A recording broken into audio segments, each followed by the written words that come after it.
पाकिस्तान में वाक़ मुख्तलिफ गुरुद्वारों और मजहबी मकामात के दर्शन के लिए नांदेड़ के यात्रियों का एक जत्था सरदार गुरु बख्श सिंह बुंगई की क़यादत में पाकिस्तान के लिए रवाना हो गया है।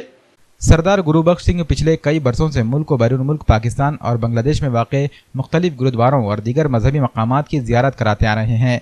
हर साल इनके साथ नांदेड़ व अतराफ़ के कई ज़ायरीन जत्थे की शक्ल में बड़ी तादाद में निकलते हैं। अब तक सैकड़ों अक़ीदतमंदों ने इनके साथ मुल्क और बैरून मुल्क के गुरुद्वारों का दर्शन किया है। इस साल भी बैसाखी का त्यौहार मनाने के लिए सरदार गुरु बख्श सिंह की क़यादत में ही एक और जत्था पाकिस्तान के लिए रवाना हो गया है। सचखंड एक्सप्रेस से अमृतसर के लिए रवाना होने वाले इस जत्थे में 36 यात्री शामिल हैं, जिनमें ख़वातीन की बड़ी तादाद शामिल है। वाज़ेह है कि सरदार गुरु बख्श सिंह बुंगई की क़यादत में पाकिस्तान जाने वाला ये 10वां जत्था है। अमृतसर के गोल्डन टेम्पल और पंजाब के दीगर गुरुद्वारों के दर्शन करने के बाद ये जत्था 11 अप्रैल को पाकिस्तान के लिए रवाना होगा। पाकिस्तान में मुख्तलिफ गुरुद्वारों के दर्शन के बाद गुरुद्वारा पंजा साहिब में बैसाखी मनाई जाएगी। 22 अप्रैल को पाकिस्तान से भारत वापसी होगी। 23 अप्रैल को जम्मू और कश्मीर के गुरुद्वारों के दर्शन के लिए रवानगी होगी। 29 अप्रैल को नांदेड़ के लिए रवानगी और 30 अप्रैल को नांदेड़ आमद होगी।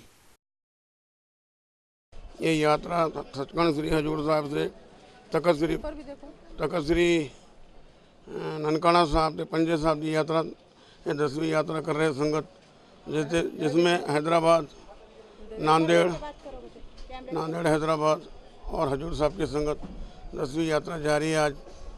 और 9 तारीख को अमृतसर पहुंचेगी। वहां से 12 तारीख को पटना पंजा साहब की यात्रा करेंगे, पूरे गुरुद्वारों की यात्रा करके।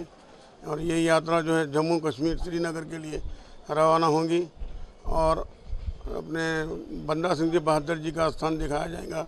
वहाँ से फिर अमृतसर आके 29 तारीख को हजूर साहब पहुँचेगी यात्रा।